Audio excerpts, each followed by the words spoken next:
Hello বন্ধুরা, আজ তোমাদের সাথে ইলিশ মাছের একটা দুর্দান্ত রেসিপি শেয়ার করছি, যেটা আমি বেগুন দিয়ে করব।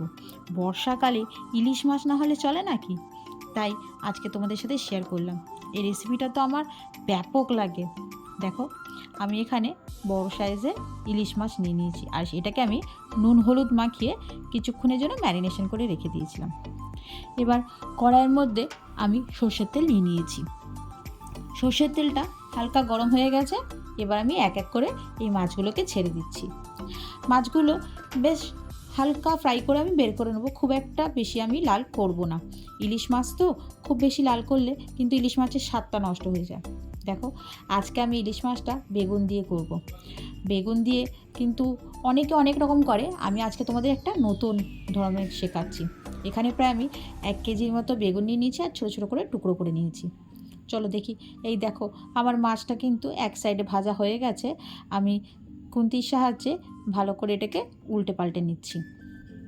যতক্ষণ আমার মাছটা এখানে দেখো ফ্রাই হচ্ছে, ততক্ষণ আমি এর একটা মশলা তৈরি করে নেব।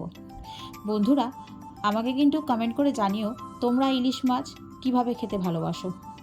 অনেকে অনেকভাবে খায়। এই দেখো, বেশ ভাজা ভাজা হয়ে গেছে। আমি এবার প্রায় এক এক করে এগুলোকে বের করে নেব। এর মশলাটা আমি তোমাদের দেখিয়ে দিচ্ছি। এর মধ্যে খুব একটা মশলা লাগবে না। প্রায় আমি 3টে কুয়ার মতো রসুন নিয়েছি, আর 2টো কাঁচা লঙ্কা নিয়েছি, ব্যাস। আর বড় চামচে 2 চামচ আমি এখানে গোটা জিরে ইউজ করেছি। এই অল্প মশলাতেই দেখবে কত দুর্দান্ত একটা স্বাদের একটা মাছ রান্না তৈরি হয়ে যাচ্ছে। আর এটাকে আমি একটা স্মুথ ফাইন পেস্ট তৈরি করে নিচ্ছি। সমানভাবে আমার এই মাছগুলো আমি ভেজে বের করে নিয়েছি, দেখো। আর মিক্সিতে আমি ওই মশলাগুলোকে ভালো মতোকে গুঁড়িয়ে নিয়েছি। এবার যে তেলটা আমার মাছ ভাজা তেলটা ছিল, সেই তেলের মধ্যেই আমি একটা তেজপাতা দিয়ে দিয়েছি, আর যে মশলাটা আমি বেটে রেখেছিলাম ওই মশলাটা আমি অ্যাড করে দিচ্ছি। এই মশলাটাকে বেশ ভালো মতো আমাকে কষাতে হবে। দেখো, আমি মশলাটা ঢেলে দেওয়ার পরে আমি এটাকে ভালো মতো একটু কষাবো।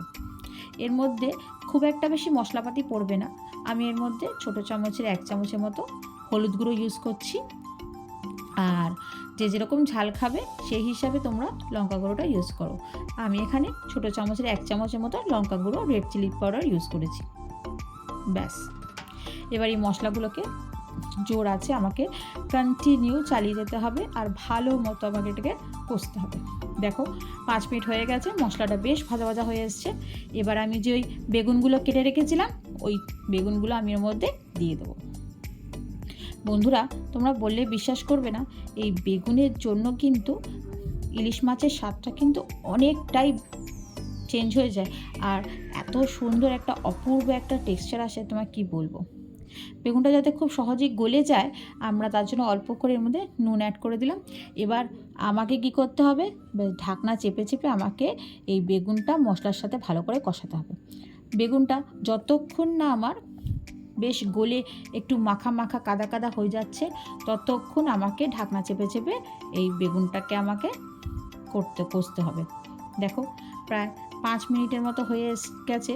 এবার আমার বেগুনটা কিন্তু প্রায় একটু হলেও গলে এসছে, কিন্তু এখনও হয়নি। আমাকে বেগুনটাকে আরও একটু মাখো মাখো করতে হবে।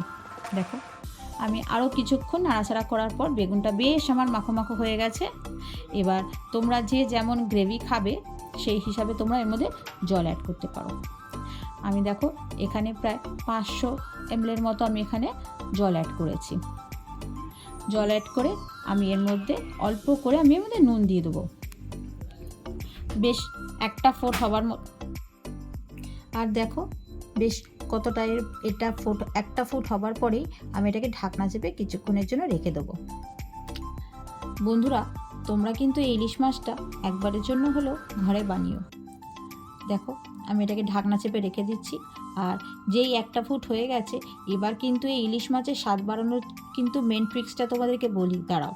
এই দেখো, আমি এখানে প্রায় 2টো পাতিলেবু ইউজ করেছি। এখানে তোমাদেরকে একটাই দেখিয়েছি, কিন্তু আমি এটার মধ্যে 2টো পাতিলেবু ইউজ করেছি। এই পাতিলেবুটা দেওয়ার ফলে কিন্তু ইলিশ মাছের যে একটা স্বাদ, তোমাদের কি বলবো, এত অপূর্ব আর অসাধারণ, অতুলনীয় যাকে বলা যেতে পারে। দেখো, এই দেওয়ার পর জাস্ট আমি এই মাছগুলোকে ওর মধ্যে ছেড়ে দিলাম। বন্ধুরা, ইলিশ এই ঝোলের মধ্যে কিন্তু তোমরা লেবুটা দেওয়ার পর কিন্তু সঙ্গে সঙ্গে গ্যাসের ফ্লেমটা বন্ধ করে দিও, নাহলে কিন্তু তিতেও হয়ে যেতে পারে। অনেকে কিন্তু এর মধ্যে আমের আচারের যে মশলা থাকে সেটাও ইউজ করে, সেটাতেও কিন্তু বেশ অনেকেই বলে ভালো লাগে। আমি এখনও পর্যন্ত করে দেখিনি। এই দেখো কত সুন্দর হয়েছে আমার এই বেগুন বাহারি ইলিশ। অনেকে তো ভাপা, পাতুরি অনেক কিছুই খায়, জাস্ট এটা একবারটি খেয়ে দেখো। আর ভালো লাগলে অবশ্যই লাইক করতে ভুলো না কিন্তু। Thank you, bye by.